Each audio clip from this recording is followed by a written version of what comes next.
guys, today I am joined by my colleague Becca, and we are going to tell you all about visiting Washington, D.C. in August.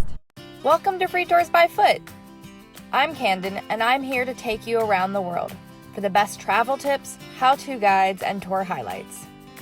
To keep finding out more, subscribe to this channel, and if you want to join us on one of our walking tours, visit us at freetoursbyfoot.com. So let's do rapid fire. Is Washington, D.C. a good place to, you do pros, I'll do cons of visiting Washington, D.C. in August. Pro. One of the pros of visiting Washington, D.C. in August is it's actually not as crowded as it is earlier in the summer. So you can get all the perks of summer, warm weather, lots of extended hours, but you're not going to be as crowded, and you might even get some better rates when you're looking at things like hotels and flights. Cool. Con, it's hot. Okay, pro. Pro. Another pro is it's a great time if you're a sports fan. August is a great time to catch games at Nationals Park. Go Nats. It's also a good time if you like soccer. We have DC United and Washington Spirit. It's just a good time. There's a lot of activities, lots of concerts, so you can have all of those great activities without the crowds. So you know how you can tell Becca is a really good tour guide? Is rapid fire does not work well with her. Con. It is still summertime, so you do still need things like tickets, reserve tickets in advance for visiting the Holocaust Memorial Museum. Pro, it's August recess for those who don't know what that phrase means. Typically, Congress goes on a break, so you might have a better chance of getting a Capitol tour, might get a better chance if you apply for things like a White House tour. So this is a good time. If you do that stuff in advance, you have a better chance now than you might in May or June. Con, it's hot. Actually, I don't really have a lot of cons. Pop-up thunderstorms. Pop-up thunderstorms, yes. So weather in Washington, D.C. in August, if you look at the 10-day forecast, just the quick glance where it only tells you whether it's sunny, cloudy, or rainy, it's going to say rain every single day. Now, that is not all-day rain every day. It is a chance of rain every day. And there really is a chance of a thunderstorm pretty much every day in summer. The good thing about Washington, D.C. storms is you can see them coming. So you see them over in Virginia. They're quick. They maybe last 30, 40 minutes or so. But the rest of the day is sunny.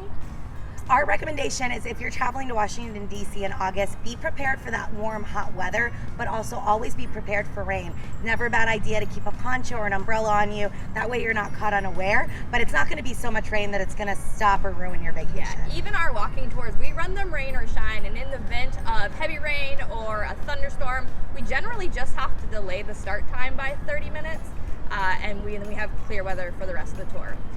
So ponchos, umbrellas, always good to keep with you. Another thing, especially for our international guests, that you probably wouldn't think about when packing for, I keep talking about how it's hot in summer, you should bring a sweater. Now that seems counterintuitive, but we love our air conditioning here. Yes. So it could be 1,000 degrees outside, it'll be a -1,000 inside. The museums, restaurants, they do keep it kind of frigid, to be honest. Very cold. Bring a sweater. So a sweater is a great idea to pack with you on your visit to Washington, D.C. So Becca's kind of gone over a lot of the things to do in the pros for visiting Washington. It's still summer. Yeah. So the movies outside at the Library of Congress, on the National Mall, a lot of the neighborhood parks will still have outdoor movies. Military concerts are still going on. Sunset Parade, the United States Marine Corps Sunset Parade.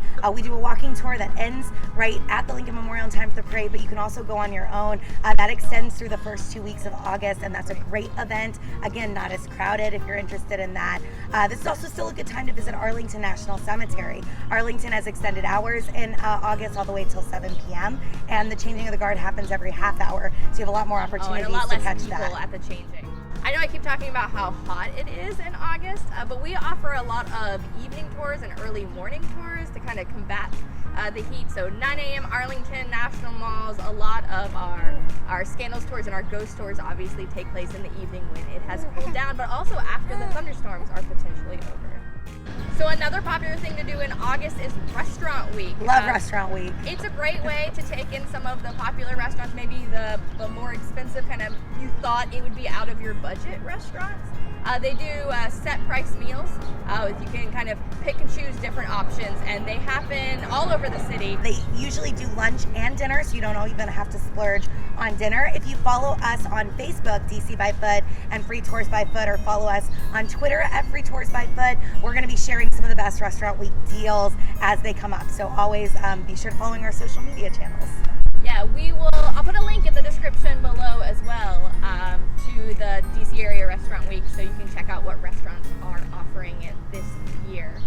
Neighborhood festivals are another great thing to happen in August. Adams Morgan usually has a good neighborhood festival. A lot of folks get confused about people living in DC. We do. But if you are visiting us, you might be visiting the museums and Capitol Hill and places where people don't live. So getting out to a neighborhood is a good way to see what Washington, D.C. is like for a local. You can do that on our historic Georgetown tour. A lot of history there, but you also get a sense about our neighborhood. That's the baby who joined us for the tour. So this is not true for every year. It depends. That's what I was going to say. The Library of Congress National Book Festival. National Book Festival. Sometimes it's the beginning of September. But if you were watching this for things to do in August, the beginning of September is not far away from that. So I guess, is it always Labor Day weekend? It's typically whatever weekend falls closest to Labor Day. That doesn't make any sense. Yeah, Labor Day. Yeah, that's okay. So it falls close, Right. Labor Day or close to. It's massive. Hundreds of authors come. There are events for kids, teens, families, adults, everybody. There's lectures and hands-on workshops. It's amazing. And this year, they are kicking off what's going to be an ongoing series of monthly events associated with the book festival. If you've seen anything else to do with us, we're huge nerds, so we love to read. Library of Congress is our favorite place in Washington, D.C. The best. We do visit on our Capitol Hill Library of Congress tour. But yeah, the National Book Festival is one of our favorite things to do all year round. So I think, is there anything else about August we need to share with people? Recess, bring your sweater. Lots of fun things to do. We have a link in the description below specific to August of this year of all of the great concerts coming to town, tours that are going on. Make sure that you like this video. Subscribe here. Follow us on social media at Free Tours by Foot. Visit our website, freetoursbyfoot.com. I think that's it. Thanks so much. See you next time.